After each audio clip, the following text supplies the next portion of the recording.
कथा है, मुझे इतनी प्रिय लगती है, श्रीनाथ जी के प्रति मेरा प्रेम बढ़ा इस कथा को सुनकर के। मैं सुनाऊं आपको। आगरा में श्री कृष्णदास जी बाजार खरीदने, कुछ खरीदने सामग्री गए थे श्रीनाथ जी की सेवा के लिए। ठाकुर जी को सदैव वो वस्तु प्रस्तुत करनी चाहिए जो आपके नेत्रों को अति प्रिय लग गई हो। बहुत सावधानी से सुनिएगा। किसी वस्तु को देख करके आपको बहुत अच्छा लगा कि ये तो बड़ी अच्छी वस्तु है, तो आज क्या स्थिति है कि हमें कोई चीज अच्छी लगती है तो हम लोग सोचते हैं घर का वो कोने में इसको सजाएंगे, अच्छी लगेगी, घर में रखेंगे तो अच्छा लगेगा। अरे हमारा पड़ोसी है ना, उसको दिखाएंगे तो चिढ़ जाएगा, अच्छा लगेगा। आजकल आदमी अपने दुख से कम दुखी है, दूसरे के सुख से ज्यादा दुखी है। वो क्यों सुखी बैठा है इतना, उसको चिढ़ाने के लिए करते हैं काम।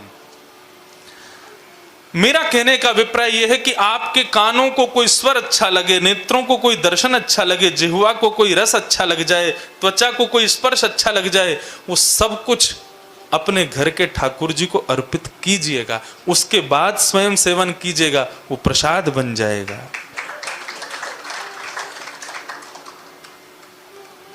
श्री कृष्णदास जी एक बार दिल्ली गए तो दिल्ली में जलेबी बन रही थी। जलेबी देख करके कृष्णदास जी मन में सोचने लगे, मुंह में पानी आने लगा। और भक्त हैं, बिना भोग के तो खाते नहीं। मन में सोचने लगे क्या करूं, कैसे करूं, और ये तो हमारे लाल जी को मिलनी चाहिए। मतलब भक्त का लक्षण क्या है, उसका मन यदि किसी वस्तु पे आ जाए तो वो ये विचार ना करे मेरा मन आया, वो सोचे मेरे लाल जी का मन आ गया है, मेरे ठाकुर जी को प्रिय लग गई है। अयोध्या में आज भी कई ऐसे संत हैं, वो ऐसा नहीं कहेंगे कि हमें टिकिया खाने का मन है, वो कहेंगे अपने राम जी को टिकिया बहुत पसंद है, अपने लाल जी को भल्ला बहुत पसंद है, अपने लाल जी को दही बड़ा बहुत पसंद है। इस प्रकार से वचन निकले तो अच्छा है। ठाकुर जी को प्रिय है ऐसा कहकर के किसी वस्तु का सेवन करोगे, वो भोग नहीं माना जाएगा, वो प्रसाद ही माना जाएगा, वो सांसारी भोग नहीं रह जाएगा। फिर कृष्णदास जी का जलेबी पे मन आ गया, सोचने लगे लाल जी को कैसे पवाऊं, अब यहां तो सब लोग ढकेल पे खड़े होके खा रहे हैं, इसको ले जाके मैं भोग भी नहीं लगा सकता। एक बात बताएं, थोड़ी अटपटी है ये भी।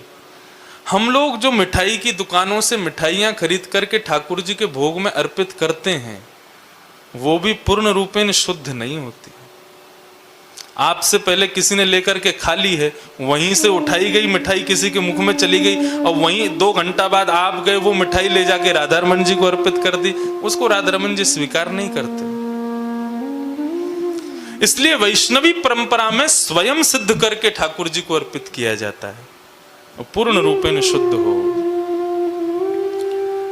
कृष्णदास जी ने सोचा कि तुरंत गोवर्धन निकलूंगा और स्वयं अपने हाथों से जलेबी बना करके अपने लाल जी को अर्पित कर दूंगा। शाम का समय होते होते गोवर्धन पहुंचे, सारी सामग्री खरीद करके ले गए कि जलेबी बनाने के लिए जो जो सामग्री चाहिए सब कल सवेरे बना के राजभोग में ठाकुर जी को दूंगा। लेकिन कृष्णदास जी के मन का भाव, शाम को शयन के दर्शन के लिए जैसे ही गिरिराज पर्वत पर ऊपर गए हैं, गिरिराज जी का दर्शन करने लगे, मन में चिंतन चल रहा है कल जलेबी बनानी है, जलेबी का भोग लगाना है, कल जलेबी उत्सव करना है ठाकुर जी का। जैसे ही शयन के कपाट खुले हैं, कपाट खुलते ही क्या देखते हैं, श्रीनाथ जी की उठी हुई भुजा के ऊपर जलेबियां रखी हुई। कृष्णदास जी के नेत्र सजल हो गए। आरती के पश्चात ठाकुर जी को देख करके रुदन करने लगे, बिहाग राग गाने लगे। ठाकुर जी ने अपने हाथों से कृष्णदास के मुख में जलेबी पधरा दी है।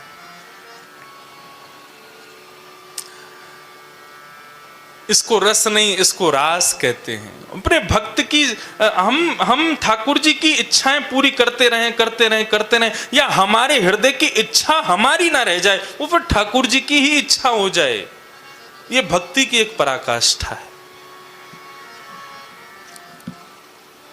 तो श्री कृष्णदास जी एक बार आगरा गए, तो आगरा में बाजारी कर रहे थे, तभी उनको सुंदर स्वर सुनाई देने लगा। और सुंदर स्वर को सुनकर के कृष्णदास जी का मन विचलित होने लगा। बोले कौन गा रहा है? उस स्वर के पीछे खोजते खोजते खोजते गली में गए, गली से दूसरी गली, दूसरी से तीसरी गली। तभी वे देखते हैं कि एक जगह बड़ी भीड़ लगी है। अंदर प्रवेश करके गए तो चारों तरफ मनचले व्यक्ति खड़े थे और बीच में घुंघरू अपने पैरों में बांध करके एक वैश्या नृत्य करके गा रही थी। उसके स्वर पर तो कृष्णदास जी एक बार को मोहित हो ही गए थे, लेकिन जब उसका स्वरूप देखा, कृष्णदास जी के मन में भाव आया, अरे इतना सुंदर स्वरूप, इतना सुंदर कंठ, इतना सुंदर नृत्य, ये तो मेरे लाल जी को प्रस्तुत होनी चाहिए, ये तो मेरे ठाकुर जी के सामने प्रस्तुत होनी चाहिए। माफ कीजिएगा, किसी के सुंदर रूप को देख करके यदि आप कहते तो कितना सुंदर है, तो वहां पर भी आप एक प्रकार से गलत माने जाओगे। राम राम, इसकी तो दृष्टि खराब है। लेकिन यदि किसी के सौंदर्य पर मोहित हो जाओ और उस पर भी यह भाव रखो कि ये तो हमारे ठाकुर जी को प्रस्तुत होनी चाहिए, तो वह भी एक भक्ति का रूप धारण कर लेगी।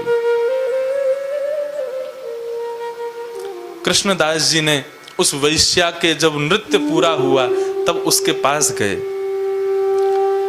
और गुमान में खड़ी है, पूरा नगर उसको देखने के लिए लालायित रहता है। कृष्णदास जी जैसे तैसे उसके पास पहुंचे और जाकर के कहा, देवी हमारे सेठ जी के सामने नृत्य करोगी?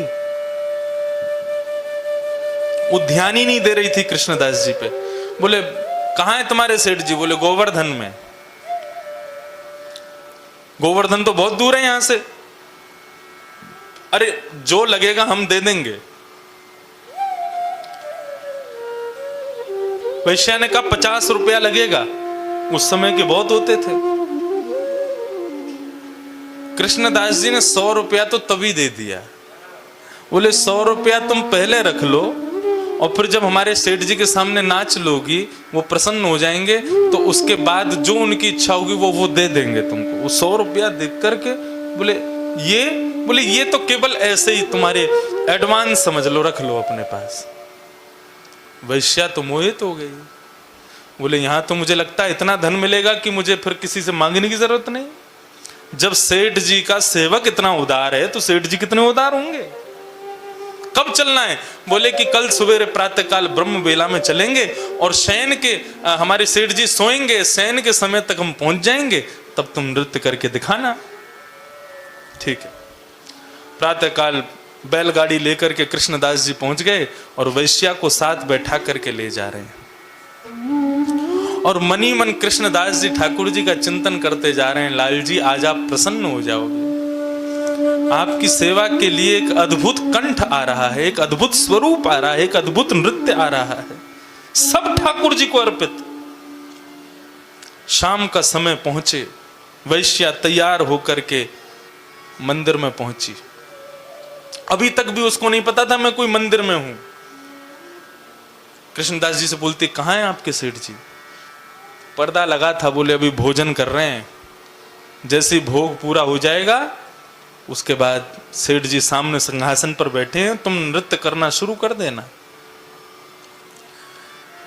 अति सुंदर बनकर के आई है, अपने रूप का अहंकार, अपने कंठ का अभिमान, अपने संपूर्ण अंग का अभिमान कर रही है। बोले ऐसा नृत्य करूंगी, ऐसा गाऊंगी कि इनका सेठ फिदा हो जाएगा मुझ पर। लेकिन उसको क्या पता था कि फिदा कौन होने वाला है। कृष्णदास जी ने उसको व्यवस्थित कर दिया। बोले टकटकी लगा करके देखो, पर्दा खुलने वाला है बस। और कृष्णदास जी एक कोने में खंबे से सिर लगा करके खड़े हो गए। बोले अब क्या लीला होने वाली है लाल जी की। जैसे ही गुसाई जी ने कपाट खोले हैं, एक भुजा उर्ध बाहु, दूसरी भुजा कंठ पर, अपने कटी भाग पर, और कमल नयन श्रीनाथ जी का जैसे ही उसने दर्शन किया है, स्तब्ध हो गई। मुखमंडल को देख करके उसके संपूर्ण शरीर के रोए मानो नृत्य करने लगे। कृष्णदास जी इशारा करने लगे कुछ गाओ, तो कंठ भर आया। जितने स्वर राग रागनियों को जानती थी सब विस्मृत हो गए। कृष्णदास जी कहने लगे नृत्य करो तो धरती कहीं है, पैर जाता कहीं है, मन की दशा कछु और ही बही रे। तब अंत में वो समझ गई कि मैं कुछ नहीं कर पाऊंगी, क्योंकि अपने पर अभिमान था ना कि मैं ये जानती हूं ये जानती हूं, उनके लिए पूर्ण समर्पण नहीं था मेरे हृदय में। तब वो कृष्णदास जी के सामने हाथ जोड़ती, बोले मेरे बस की नहीं है अब कुछ गाना, आप ही कुछ गा दीजिए। तब कृष्णदास जी के उस भाव को गाया गया। आहा, गिरधर छवि पे अटक्यो मेरो मन, गिरधर छवि पे अटक्यो मेरो मन, गिरधर छवि पे अटक्यो मेरो मन, गिरधर छवि पे अटक्यो मेरो मन, गिरधर छवि पे अटक्यो मेरो मन, गिरधर छवि पे अटक्यो मेरो मन, गिरधर छवि पे अटक्यो मेरो मन, गिरधर छवि पे अटक्यो ललित त्रिभंगी चाल पे चल के, ललित त्रिभंगी चाल पे चल के, ललित त्रिभंगी चाल पे चल के, ललित त्रिभंगी चाल पे चल के, चिबुक चारु गण ठट क्यों, चिबुक चाल गड़ी ठट क्यों, चिबुक चारु गण ठट क्यों, चिबुक चारु गड़ी ठट क्यों, मेरो मन, गिरधर छवि पे अटक्यो मेरो मन, गिरधर छवि पे अटक्यो ओ मेरो मन, गिरधर छवि पे मेरो मन, गिरधर छवि पे अटक्यो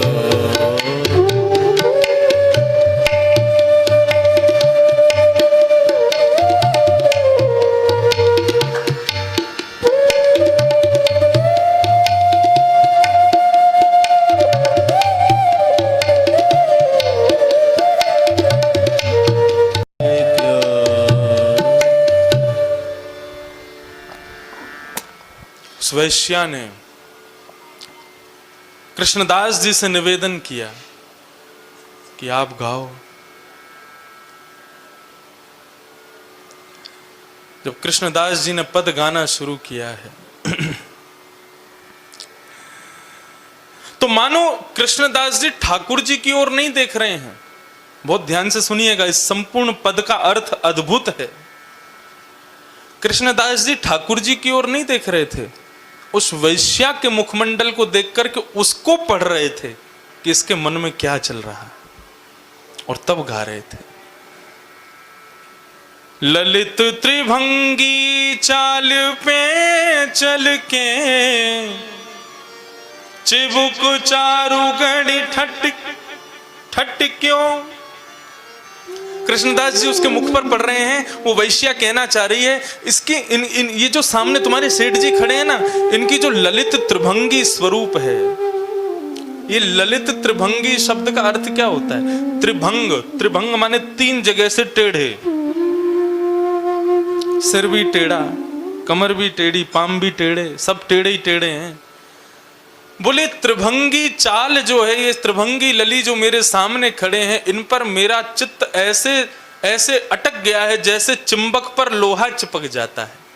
चिंबक पास रख दो तो लोहा के पास चिंबक को ले जाना नहीं पड़ता, चिंबक के आते लोहा कहीं भी हो वहां से अपने आप दौड़ करके चिपक जाता है। तो ऐसे ही वो कह रही है, मानो जैसे इनकी ललित त्रिभंगी ये जो चिंबक वाली स्वरूप है, इस पर मेरा मन जैसे लोहा चिंबक पर चिपक जाता है। चिबुक चारु गड़ी ठटक्यो, चिपक गया है।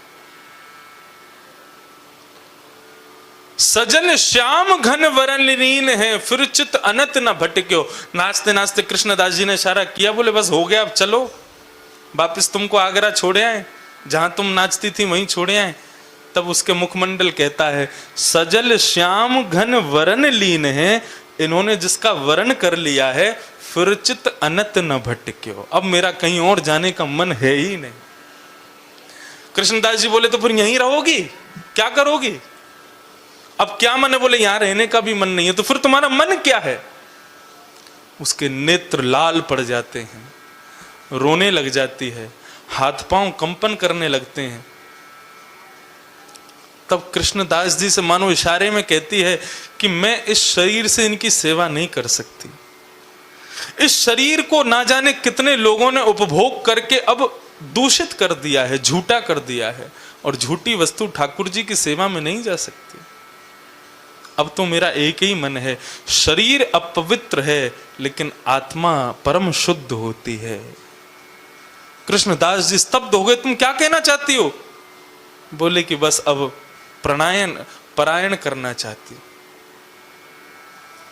कृष्णदास किए प्राण न्योछावर। कृष्णदास जी को देखते देखते वो ठाकुर जी को देखती है, बोले शरीर से सेवा नहीं कर सकती क्योंकि अपवित्र है, लेकिन अपनी आत्मा से तो इनसे मिल सकती हूं। नाचते नाचते घूमते घूमते घूमते श्रीनाथ जी के आंगन में ही अपने प्राणों का परित्याग कर देती है और आत्म रूप धारण करके श्रीनाथ जी के शिव विग्रह में जाकर के विलीन हो जाती है।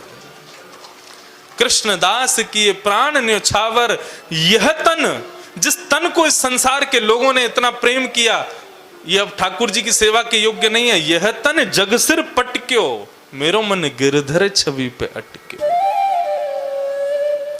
सब देखते रह गए और वैश्या का शरीर वहीं शांत हो गया और ठाकुर जी में जाकर के विलीन हो गए।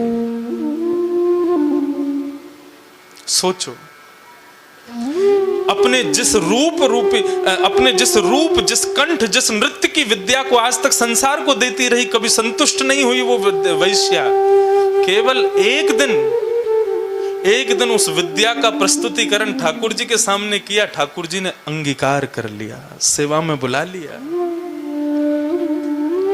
और थोड़ी देर में श्रीमद् वल्लभाचार्य जी आदि समस्त वैष्णव जनों को दर्शन हुआ। क्या? ठाकुर जी के लीला में जितने सखा सहचरी हैं, उन सहचरियों में एक वो वैश्या भी खड़ी है। ठाकुर जी उसको अपनी अंतःपुर की लीला में ले गए। विद्या कहने का अभिप्राय केवल इतना है, जिस विद्या को ठाकुर जी ने सुसंपन्न करके आपको दिया है, उस विद्या का प्रस्तुतिकरण उन्हीं के लिए कीजिए, संसार के लिए मत कीजिए। आपकी पाक विद्या बहुत अच्छी है, मैं आपको बहुत बड़ी गूढ़ रहस्य की बात बता रहा हूं।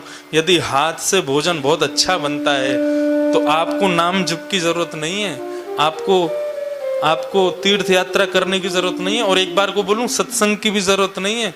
बस भोजन इतना स्वादिष्ट बना के ठाकुर जी को पवाओ, ठाकुर जी उसी से रीझ जाएंगे, उसी से आपके हो जाएंगे। लेकिन बनाओ इसी भाव से कि मैं अपने लाल जी के लिए बना रहा हूं।